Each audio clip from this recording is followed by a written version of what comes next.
Olá, eu sou o Joselito, professor de violino da Casa de Vovó Dedé, e vamos dar continuidade ao nosso diálogo. Está aqui presente a Mariana, que tem nos ajudado nesses dias de prática de instrumento, de técnica de instrumento. E agora nós vamos dar continuidade à nossa conversa técnica, né? Falando um pouco sobre o avanço musical e o avanço técnico que nós precisamos ter dia após dia. E sobre o que nós precisamos estudar também, né? Saindo ali daquele nível inicial, né, nós passamos por um processo já bem amplo de estudos, de formação física no tocar, e sobre o que nós precisamos estudar. Nós precisamos ser progressivos, e a cada dia nós precisamos melhorar um determinado estudo ou uma peça musical. É sempre bom estudar uma parte técnica, uma peça técnica, acompanhado de todo o processo técnico, né? Outros estudos ou escalas de Flash ou Sevcik. Sempre temos que manter estudos de articulação, de afinação, dedilhados, né? Dentro de escalas, e sonoridade. Esses são os principais, né? Incluindo aí separadamente o vibrato. Isso caso não se estude essa parte técnica com vibrato, né? Para que nós percebamos melhor a questão afinação. Mas nós precisamos ir aumentando o nível de dificuldade técnica dos estudos e das músicas. Isso nós temos que fazer sempre, né? Se precisamos sempre atingir um degrauzinho a mais todos os dias, né? Não é só o tocar melhor todo dia, mas depois de uma semana, tendo preparado muito bem um estudo, né, nós precisamos, na próxima semana, pegar um estudo de nível um pouquinho maior, né? Esses estudos podem ser pontuais. Por exemplo, se o violinista precisa adquirir uma determinada técnica, esse estudo pode ser avulso, de um método, retirado de um método que ele não está fazendo agora, né? Nós podemos fazer isso dessa forma, né? Então, temos 5 métodos. Você tira um estudo de cada, e aí está o remédio que o violinista está precisando, né? Então, nós podemos tirar do Kreutzer, podemos tirar do Ransit, podemos tirar de Dont, mas o que nós precisamos é da formação técnica e musical do violinista, né? Então, é imprescindível que isso vá se aprimorando e subindo esse nível técnico, né? Se for falar de golpes de arco, temos aí, depois do espicato, temos o arco GT, temos o ricochet, e vários outros aí, né? Muitos arcos fora da corda. Então, nós precisamos arrumar da seguinte forma: estudos pontuais para esses golpes de arcos, né? Estudos pontuais, por exemplo, para acordes, né? Para ricochet, para GT, e assim sucessivamente, né? Isso é muito importante, que a gente construa a técnica dessa forma. Nós podemos, com isso, economizar muito tempo, né?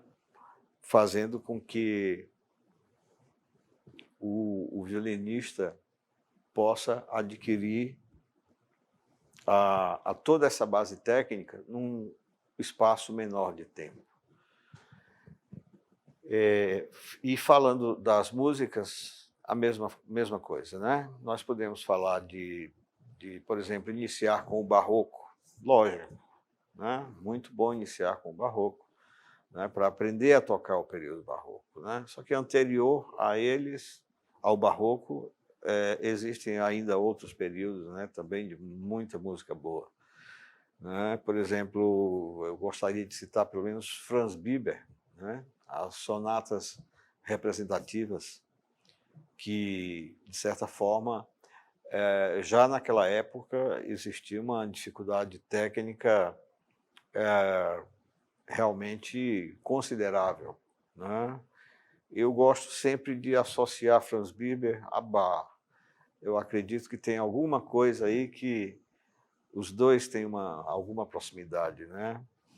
E muito antes de Vivaldi, nós temos, por exemplo, essas sonatas, né? Dos compositores do período barroco, Geminiani e outros, e Torelli, e Tartini, né? Por exemplo, Tartini, já no período barroco, tem peças realmente complicadíssimas, bem complexas e difíceis de difíceis execução, né? Não só os concertos de violino, mas as sonatas para violino e cravo e cembalo, né? Sonatas para violino, todas são muitas, e são de um nível técnico realmente considerável, né? Passando aí depois para os outros vários compositores do período barroco, que é um período bem harmonioso, um período bem ligado, eu diria assim, à harmonia celestial, ligado a Deus, né? Nós chegamos a Bach, né, que é também um compositor que fez muitas obras para violino solo, né, para viola solo, para violoncelo solo, né? Às vezes ele fazia a transcrição de um instrumento para o outro e tudo, né? Mas eu cito todos eles porque nós precisamos realmente ter uma escadinha, né? Uma escadinha de nível técnico mais avançado a cada dia. Então, nós podemos programar, fazer uma programação anual, nós podemos fazer uma programação ao longo de 2 anos de estudo e conseguir realmente elaborar essas peças, né? Sempre colocando dessa forma, né? A próxima é sempre um pouco o nível técnico mais alto e assim sucessivamente, né? Até chegarmos aí no período clássico, se faz a mesma coisa, né? Com os concertos de Haydn, os concertos de Mozart e vários outros concertos que existem na parte de concerto, já na parte de violino e orquestra, né? É primordial. Mozart também com as sonatas, muitas sonatas para violino e piano, violino e cravo, aliás, né? Hoje são feitas com violino e piano, é mais comum. Mas todos esses compositores nos deixaram aí um legado de obras fantásticas que nós precisamos encarar como, primeiro, como um estudo técnico, segundo, como um estudo do período, terceiro, como uma música do período. Então, nós precisamos ter, dessa forma, elaborar esse processo de produção musical, né? Paralelo a isso, da mesma forma, o programa técnico, né? Os estudos de vários autores, assim, sempre colocar em ordem técnica cada vez mais avançada. Nós podemos depois entrar aí no período romântico aí com os compositores, né, com vários compositores aí do período romântico, pegando os concertos de níveis mais tocáveis, eu diria assim, porque entramos aí no período livre de de composição, de emoção, de execução, né? Cada artista toca de uma forma, então nós precisamos elaborar da mesma forma o período romântico, né? E determinar um prazo para que nós possamos fazer esses concertos, essas músicas todas, esses estudos, sonatas, e assim sucessivamente, né? E também acho que nós deveríamos sempre estudar o que está acima das nossas possibilidades. É muito comum a gente ouvir, esse concerto aqui eu não consigo tocar. É muito, muito comum. Mas o processo de tocar é o mesmo que foi explicado anteriormente. Nós precisamos de dedilhados e arcos. Que seja um concerto realmente difícil e que nós ainda não tenhamos aquela técnica para tocar. Mas, se ele tiver um bom dedilhado, um bom arco marcado, e tiver o violinista tiver uma boa base técnica paralela a esse concerto, né, começar a estudar ele realmente bem devagar, com a ajuda do seu professor, certamente ele vai conseguir tocar muito bem.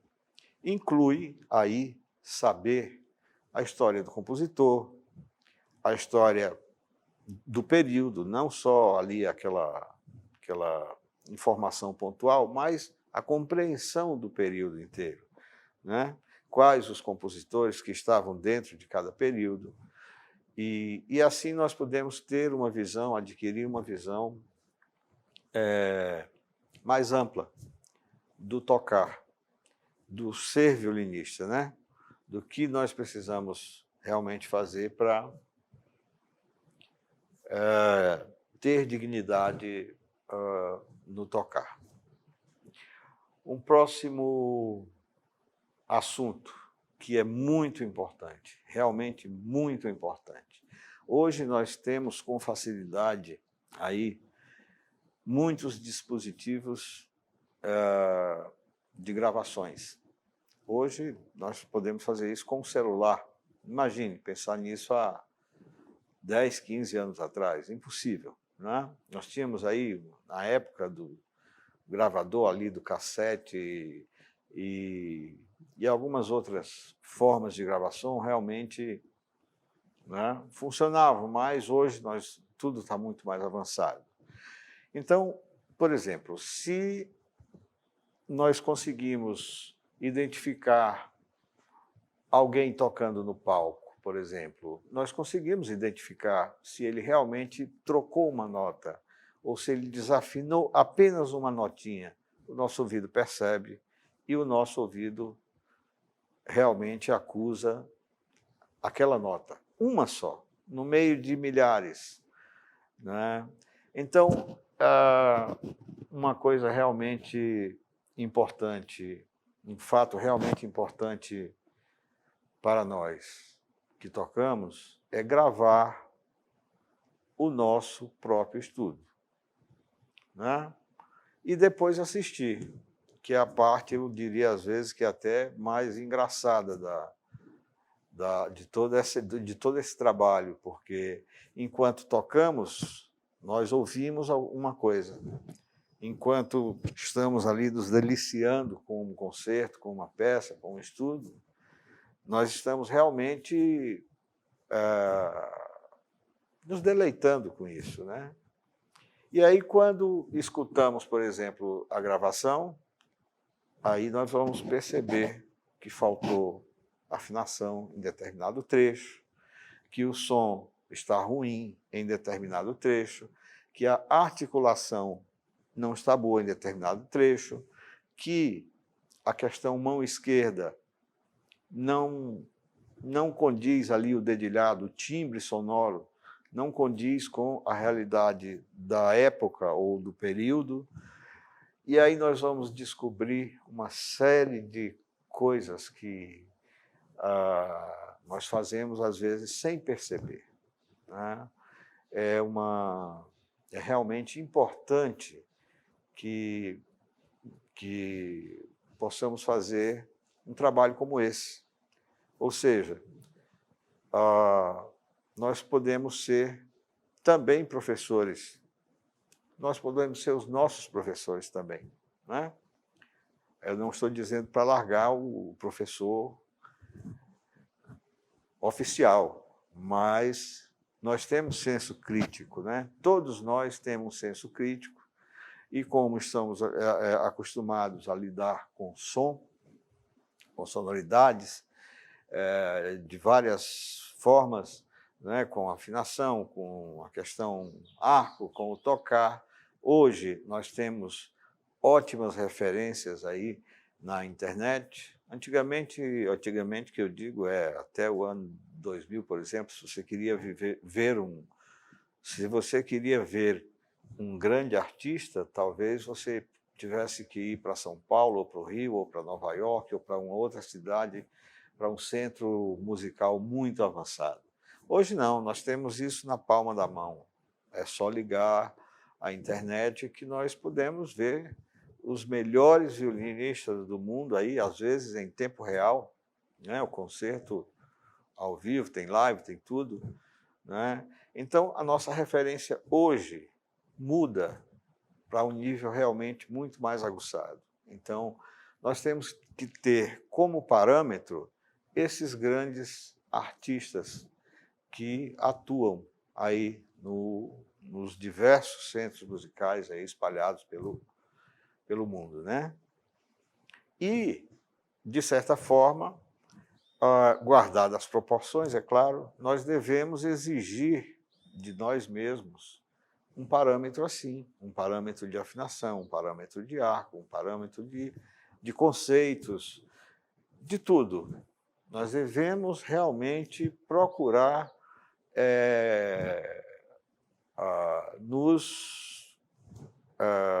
nós devemos realmente procurar um caminho que nos leve a tocar bem. O que é tocar bem? É tocar de acordo com o que a obra exige. Quando se fala de todos os aspectos, né, de estilo, de tudo, né? Então, seria esse o tocar bem. E é disso que nós precisamos. E a internet está cheia dessas coisas. Nos dias atuais, é muito fácil a gente escolher um parâmetro e dizer, eu gosto da interpretação desse violinista, eu gosto da maneira que ele se comporta tecnicamente com o instrumento, eu gosto que ele toca realmente muito relaxado, tem outros que têm muito som, tem um pouco mais de tensão de física, mas é o porte físico da pessoa. Às vezes existem pessoas realmente muito altas, muito fortes, né? E tem som forte no instrumento.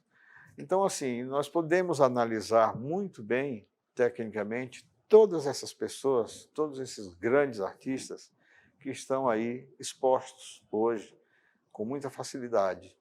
E, na realidade, nós aprendemos com o ver, com o ouvir e com o sentir. Então, nós podemos assistir, nós podemos ouvir e depois nós podemos tentar praticar ou praticar e procurar sentir o som, procurar sentir as notas, procurar sentir a execução, a interpretação, de acordo, por exemplo, com um determinado artista. Copiar, às vezes, não é o melhor caminho, é lógico. Cada violinista é diferente, cada músico é diferente, cada um tem uma emoção diferente, né? Nós precisamos ter as mesmas ideias do período, é lógico, né? Mas não tem como dois violinistas tocarem igualmente o concerto de Mozart número 5, por exemplo. Não existe. Os dois têm a mesma concepção, têm, às vezes, tudo muito parecido, um estudou com o mesmo professor, mas eles tocam diferentes. Então, aí reside a beleza da arte, né? ela nunca é feita igual duas vezes. Mesmo que seja tocado, por exemplo, o concerto pelo mesmo violinista, ele nunca toca igual duas vezes, né? E é exatamente esse o ponto que eu gostaria de chegar, né? Chegar justamente na questão de que nós tenhamos o nosso próprio conceito sobre as obras, sobre o que você toca, né? Depois de adquirir uma série de conhecimentos, depois de assistir várias pessoas tocando, depois de ver vários dedilhados, várias maneiras de arco, né? Aí você realmente ter a sua própria concepção e tocar do jeito que você gosta, porém ainda dentro do que o período exige e dentro do que a música e o autor exigem ou quiseram nos transmitir. Nós temos que entrar na alma do compositor, nós temos que perceber, entrar na mente do compositor e perceber o que ele quis dizer com aquelas notas. Tocar somente as notas até podem ser tocadas, mas o que está por trás dela? O que fazer com isso? Na realidade, as notas são apenas uma parte da música, né? Elas estão escritas, mas quem vai interpretar, quem vai transmitir isso ao público somos nós. E aí que entra aquela questão. Depois desse longo apanhado de coisas, esse longo aprendizado de conceitos e tudo sobre a obra, aí nós vamos dar a nossa interpretação, né? Colocar a nossa personalidade em cima dessa música que a gente toca. Isso que eu sempre cito, que a arte é livre e nós podemos nos expressar, né, dessa forma. O instrumento é apenas o nosso meio, o meio que nós temos para expressar o que nós pensamos e o que sabemos a respeito de arte e da música. Então, voltando só para concluir a questão da gravação. Importantíssimo que você grave, por exemplo, as suas escalas de flash, os seus sevensix, se for uma câmera de vídeo, que você veja os seus movimentos, você vai perceber tensões, você vai perceber muitas coisas que você mesmo vai corrigir. E aí é o que eu sempre falo a respeito de melhorar e subir tecnicamente a cada dia. Nós precisamos da ajuda desses recursos, sem esquecer do nosso professor, é claro, né? Tudo que você pensa, tudo que você faz, todas as suas dificuldades, tudo que você precisa aprender ou quer aprender, o seu professor precisa estar sabendo. O seu professor está ali para te acompanhar, para te orientar, não só musicalmente e tecnicamente, mas para te orientar na sua vida artística, para te dizer qual é o caminho que você vai precisar trilhar para chegar onde você quer chegar. Determinado violinista ou músico, eu quero tocar em orquestra. Não, se você só quer tocar em orquestra, então tem esse caminho, o teu professor vai te orientar, né? Eu quero ser um solista, o teu professor vai saber te orientar de forma correta para você chegar em um nível realmente mais alto, né? E alguns se contentam apenas com, não, eu quero tocar apenas por prazer, para tocar em casa, para a família e tudo, aí é uma outra história, né? Mas se você realmente pretende alçar um voo realmente bem alto,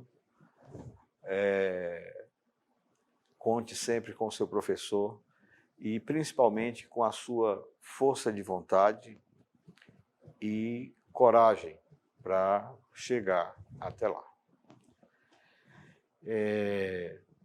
Sobre um próximo assunto, que também é muito importante, é sobre tocar em conjunto, né? Até agora nós estamos falando sobre tocar sozinho ou como solo, mas fazer música de câmara, por exemplo, né?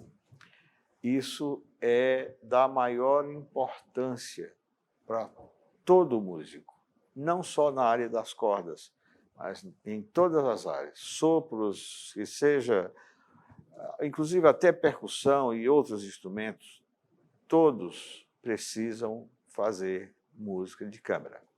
No nosso caso, quartetos, depois trios, duos, né? Aí temos aí, para duos, temos vários compositores aí, temos Martinu, temos Mazas, temos vários outros que fizeram música para 2 violinos, né?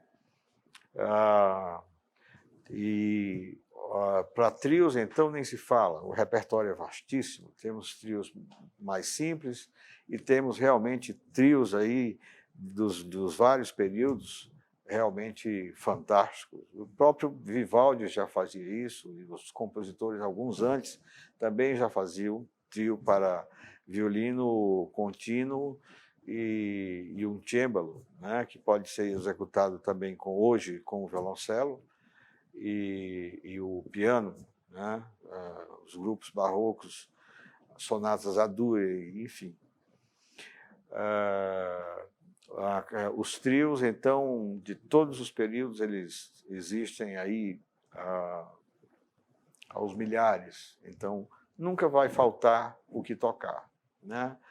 A gente nunca pode reclamar, não, hoje eu não tenho o que fazer, eu não tenho o que estudar. Nós temos, sim. Quando não é um compositor, temos um outro. Quando não é um período, temos o outro período. E principalmente os trios do período romântico aí são realmente lindíssimos, né? Antes disso, temos trios de cordas, por exemplo, os trios de Beethoven, trios de Mozart, tem também com instrumentos de sopro. Mas, voltando ao grupo de câmara, o real propósito dele é justamente lapidar o músico, lapidar o tocar, lapidar a interpretação, lapidar a prática de tocar em conjunto, lapidar a sua técnica musical. Um quarteto são 4 solistas, um trio são 3 solistas, um duo são 2 solistas. E nós precisamos realmente ter perfeição para tocar esse tipo de repertório. Então, é imprescindível que, paralela à técnica, paralela às sonatas, às músicas e concertos que você estude, ter um grupo de câmara, né? Ou quem pode ter 2 ou 3, ótimo, melhor ainda, né? Mas imprescindível tocar os quartetos de Mozart, os quartetos de Haydn, os quartetos de Beethoven, Brahms e quintetos. Schubert, por exemplo, tem a truta lindíssima, né? Não vamos citar assim, porque são tantos que não daria para a gente ficar exemplificando todos aqui. Mas é uma outra área musical que você precisa, que nós, aliás, precisamos sempre manter ativa e atuante ali, né? É importante sempre ter, por exemplo, uma data, né, para tocar. A gente começou a estudar um determinado quarteto, então vamos, data tal, nós vamos tocar. E assim a gente vai mantendo. Com relação a esse repertório, da mesma forma, ele pode ser montado desde o nível mais simples ao nível mais alto, eu diria, né? E ao longo do seu existir musical, você conseguir tocar a maioria desse repertório. Tá? Entra a parte dos concertos solo de música de orquestra de câmara, por exemplo, né? Existem milhares de concertos só para violino e orquestra de câmara. Parte do classicismo, violino e orquestra, ou sinfonieta, ou já quase né? E aí, depois, então, no período romântico, então aí é que se fala. Tem os outros períodos, mas vamos nos resumir aos 3 mais tocados, ou falados, ou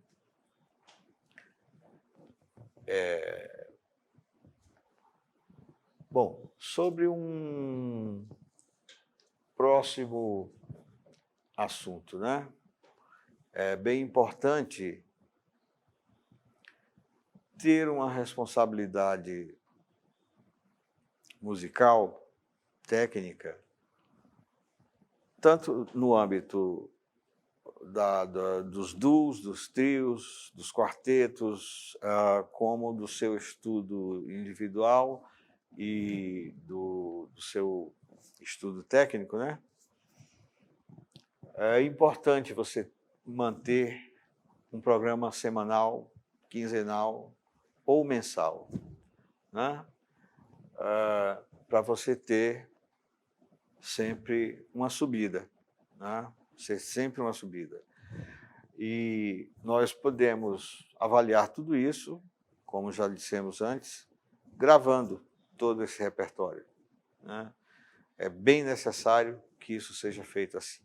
Assim, o nosso próprio conceito vai se fortalecendo e nós vamos nos acostumando com o tipo de sonoridade, o tipo de arco, o tipo de dedilhado que a gente precisa realmente fazer no palco, né? Então, aí o nosso senso crítico já vai estar bem aguçado e aí a gente pode subir ao palco com realmente mais tranquilidade, né?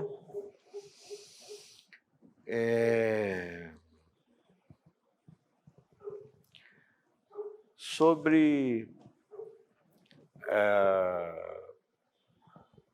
o tempo de vida que nós temos, né? Sobre com quantos anos nós começamos a estudar violino, com 5, 6, 7, 8, 9, com 10 anos, com 11, 12, 13, não importa. O que importa é que, musicalmente falando, violinisticamente falando, nós temos sempre uma luta contra o relógio, uma luta contra o tempo, né? O repertório é tão vasto, o que tem para se fazer com o violino é tão vasto, são tantas músicas e tantos concertos que acho que nós precisaríamos de 3 ou 4 vidas para conseguir, de repente, tocar tudo e tocar bem como é necessário. Então, nós realmente precisamos priorizar o tempo, né? Priorizar o que está estudando e, de forma alguma, deixar escapar horas, deixar escapar dias, né? Não estou dizendo para que sejamos alienados ou antissociais, não é isso, de forma alguma. Mas eu estou falando sobre a questão da disciplina. E toca melhor quem passa mais tempo com o violino embaixo do queixo, estudando e tocando. Toca melhor quem realmente estuda mais. E, na realidade, nós temos que ter esses 99,9% de transpiração para conseguir chegar a um bom nível musical. Então, não podemos nos descuidar dessa parte, né? Principalmente quem realmente nasceu com talento privilegiado. Tem pessoas que têm muita facilidade de tocar, facilidade física, né? Facilidade de interpretação musical, né? Então, esses, principalmente, precisam cuidar do seu tempo, cuidar das suas horas de estudo. Esses que têm mais facilidade de chegar a um ponto determinado, um ponto mais alto, né? Porque normalmente acontece ao contrário. Quando a pessoa tem muita facilidade, ela relaxa um pouco, né? Sabendo que tem talento, sabendo que consegue tocar com facilidade, tende a relaxar um pouco a questão do estudo, a questão do tocar. Nós, seres musicais, eu acredito que, para todos, temos a tendência do conforto, da zona de conforto, né? Estudar violino, às vezes, pode parecer cansativo, difícil. Na realidade, nós temos que sair dessa zona de conforto e encarar de forma séria o estudo. Precisamos nos manter ativos para não perdermos tempo, mesmo os que têm realmente muito talento. Principalmente para esses. Esses realmente não podem perder tempo, porque nós temos aí uma certeza de que eles vão chegar a um nível realmente muito alto. Então, aproveite o talento que Deus lhe deu, gerenciando os seus dias, gerenciando a sua música, né? Aproveitando o melhor que o seu professor pode lhe dar, aproveitando o melhor que os professores de festivais, por exemplo, podem dar, aprendendo com seus colegas também. Nós aprendemos muito com os amigos, com os colegas, né? Aconselho sempre um bom diálogo musical sobre tudo que envolve a arte de tocar, né? Tudo, não precisa citar técnica, música, mas um bom diálogo musical. Sobre música, sobre tudo que envolve a sua carreira, a sua vontade de tocar, o que você gosta de tocar. Isso realmente nos traz muitos benefícios, né? Além de amizades musicais sólidas, né? Com pessoas comprometidas com a arte, né? Comprometidas com a música e comprometidas principalmente com o bom trabalho da arte, né? Musical. Esse que é o ponto bom de se viver, né? Vamos falar de um outro ponto aqui, né? Sobre exercícios físicos, que os músicos precisam ou devem fazer, né? Como eu citei agora há pouco, nós temos uma tendência ao conforto, à zona de conforto. Uma boa poltrona, uma boa TV, uma boa programação, uma boa internet, nos mantém, geralmente, na zona de conforto, né?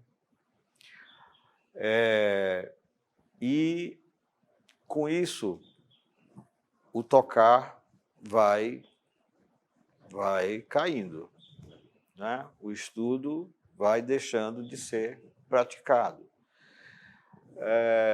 E aí, quando a gente retorna, de repente, quer retomar tudo, as tensões começam a chegar.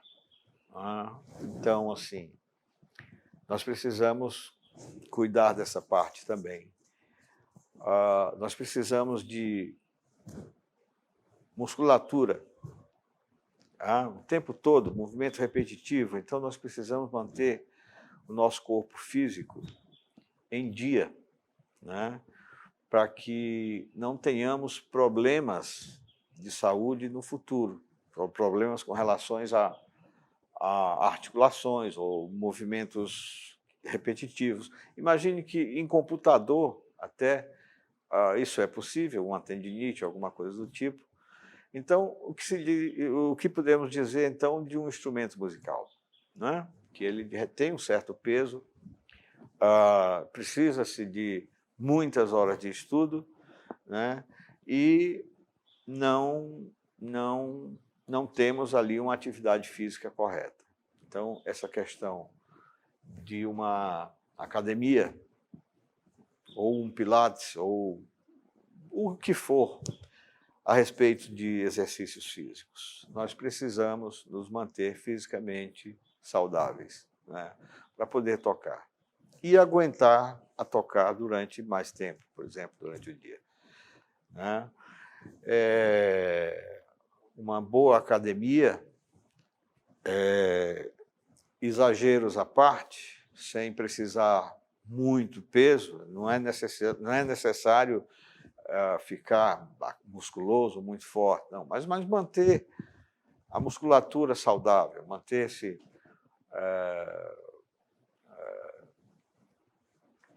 bem, né, para tocar. Isso é importante. Ter vigor, né, e ter energia para poder estudar e executar o seu instrumento, né?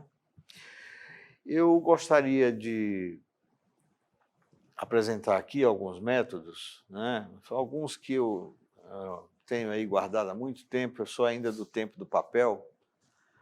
Hoje em dia tudo é digitalizado, né? Mas eu gosto do cheiro do papel, né? O cheiro dos métodos, né? Quem não lembra aí de muitas coisas passadas só em sentir o cheiro dos métodos que você usava, né? Há 10, 15, 20 anos atrás, né? Então, eu ainda gosto de ter todos eles assim no papel. Então, olha só, os violinistas, no início lá, né, estudaram o Hansich, por exemplo, né? Tem muitas coisas boas. Aqui é necessário praticamente fazer, são várias edições, né? Então, tem muitos métodos, muitas coisas boas aqui no método Hansich. Por exemplo, temos aí, por exemplo, Kaiser também faz parte da iniciação do músico. Tem muitos estudos bons, né? Muitos golpes de arco e variações infinitas. Um outro método também importante é o Nicolas Lauré. Tem também muitos estudos, tem às vezes alguns duos para violinos, né, que são muito bonitos, né? Isso nessa fase a gente se diverte com esses duos, né? Tocando todos eles aí, brincando, às vezes tocando à primeira vista esses duos, né? E muitos estudos para todos os fins. É aqui que tudo se inicia, né? Tem várias edições também, né? E assim o nível dos métodos vai aumentando aos poucos, né? Temos aqui, por exemplo, um Masas, 75 estudos melódicos e progressivos. Tá? Essa é uma das edições, né? Tem estudos belíssimos. Isso me lembra, por exemplo, uma determinada época, um determinado professor, os colegas da época que estudavam os mesmos estudos, né? Aqui tem algumas edições. Temos uma outra edição aqui, que é um pouco mais avançada, né? Também são 75 estudos melódicos, né? E são um pouco mais avançados que os próximos. E assim a gente vai fazendo aquela dita escadinha, né? A gente vai passando por todo esse processo, né?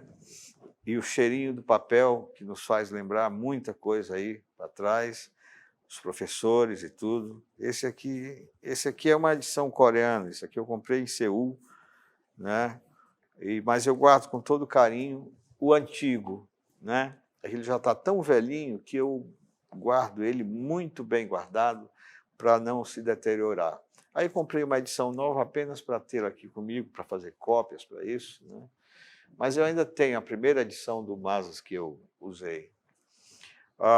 Os caprichos de Dont, por exemplo, né, os 24 caprichos, com exercícios já de um nível bem avançado, bem mais avançado, né? Já ir para um segundo nível avançado, muitas coisas boas. A Fiorilo, por exemplo, é um outro que é obrigatório. Todas essas edições aqui, em amarelo e azul, foram todas compradas em Seul, mas temos estudos aí, olha, tecnicamente já bem avançados, né? E esses estudos eu os fiz na época do meu professor Eric Leininger, antes com o professor Paulo Bozizzi e depois com o professor Eric Leininger, né? Os Rancite ainda foram feitos na época do maestro Alberto Jafé, né, que foi com o meu primeiro professor, né? Em seguida, os outros foram com o professor Paulo Bozizzi e esses aqui com o professor Eric Leininger, né? Aqui temos a Rode, 24 caprichos, né? Esses aqui já foram feitos com o professor Eric Leininger, né? E temos aí realmente estudos de uma complexidade realmente significante, né? Gaviniez, já bem mais avançado, Gaviniez é esse aqui, já com estudos bem mais avançados que os citados anteriormente, né? São 24 estudos de pura dificuldade. Então, assim, para quem quer futuramente tocar Paganini, olha esse aqui, por exemplo, em Ré bemol maior, quanta coisa boa tem para tocar aí, né? Isso aí a gente consegue sair do estresse do dia e passar o dia inteiro aqui olhando para esse estudo e tocando. Isso cura qualquer estresse, né? Aconselho para todo mundo enveredar nos métodos de violino. Certamente de estresse você não vai perecer de forma alguma, né? Temos aqui o nosso hino mundial dos violinistas, Rodolphe Kreutzer, né? Violinista que fez 42 estudos para violino, todos citados até agora, de extrema importância. Mas Kreutzer realmente é uma obrigação, né? É uma obrigação. Dos estudos citados, talvez nem se façam todos, porque no mesmo método, às vezes em um método tem o mesmo estudo que o outro tem, com a mesma finalidade, então às vezes a gente pula um aqui ou outro ali, mas todos têm essa grande importância, né? Por exemplo, aqui, os da escola Sevcik, né? Temos aí o Opus 1, número 1, temos também os outros, né? Com muitas variações de arco, variações de cordas duplas, mudança de posição, alguns citados aqui, estudos de trinados, de cordas duplas. Isso é uma verdadeira maravilha, né?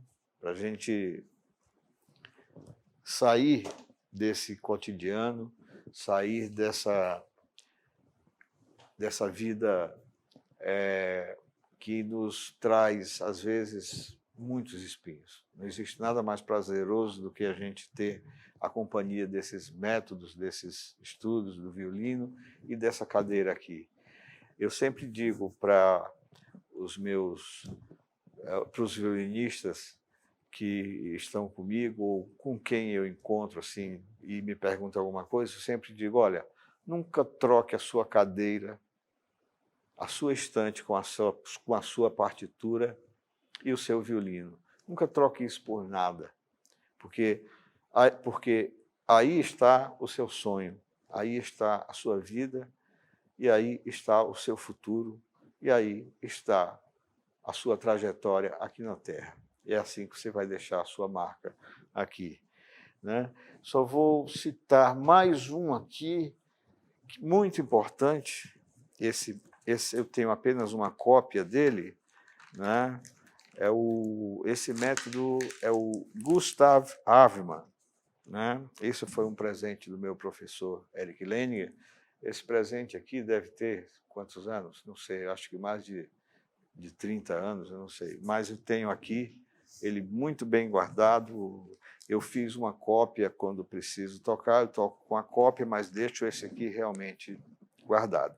É um método alemão que abrange mudanças de posições, afinação e tudo que existe de mais complexo em toda a extensão do braço do instrumento, seja da quarta, terceira, segunda ou primeira corda, né? É realmente fantástico. Quem puder adquirir, talvez hoje com a internet seja mais fácil conseguir esse método. O nome é Gustav Hafner, é o compositor. É o violinista que compôs essa maravilha aqui. E, por último, eu vou mostrar mais um método, esse é o último que eu vou mostrar para vocês. É um método realmente fantástico, né? Eu vou virar aqui a capa dele, que todos estão vendo, é o Dúnies. Já muito avançado, né, para violino. Aqui tem milhares e milhares e milhares de exercícios para a mão esquerda, para a mão direita. Falamos aqui, ele fala aqui da árvore dos arcos, né, de onde nascem todos os golpes de arcos, e explica tudo sobre notas duplas e mudanças de posições e milhares de exercícios, né? Isso aqui é uma infinidade de coisas, é um mundo separado de todos os outros, mas que nós temos aí também para estudar. Imagine que só no Kreutzer 2, olha a quantidade de arcos que ele tem para exemplificar, né? Isso compasso a compasso, cada compasso 2 exemplos. Então é muito, muito, muito, muito exercício, é muito complexo, né? Todo violinista precisa ter esse método realmente como um exemplo de compreensão violinística, né? Você precisa realmente entender muito bem o Dúnies para compreender o violino na sua essência. Então, na realidade, a síntese de tudo, né, de tudo que falamos, e muito mais, não é só isso. Nós falamos pouco, de certa forma falamos pouco, né? A síntese de tudo é que faz a beleza do tocar, é que faz a beleza da interpretação, é que faz a beleza da arte que nós exercemos. E por aqui nós vamos encerrar o nosso diálogo. Eu espero que tenham gostado. Quero agradecer a atenção e a presença de todos nesse vídeo, nessas aulas, nesses dias, e desejar a todos um bom estudo de violino, desejar a todos que os seus sonhos musicais se realizem, né? Que você possa chegar realmente aonde todo violinista merece chegar, né? Tocar bem, seja da forma que você pretende ou um tocar bem realmente de um nível muito alto. Quero agradecer a todos, quero agradecer a toda a produção, quero agradecer a nossa violinista, a Mariana, né? Pode se despedir do nosso público aí, Mariana. Né? Ela agradece, né? E se despede de todos. Né? Mais uma vez, o meu muito obrigado e uma boa sorte musical e violinística a todos vocês. Muito obrigado.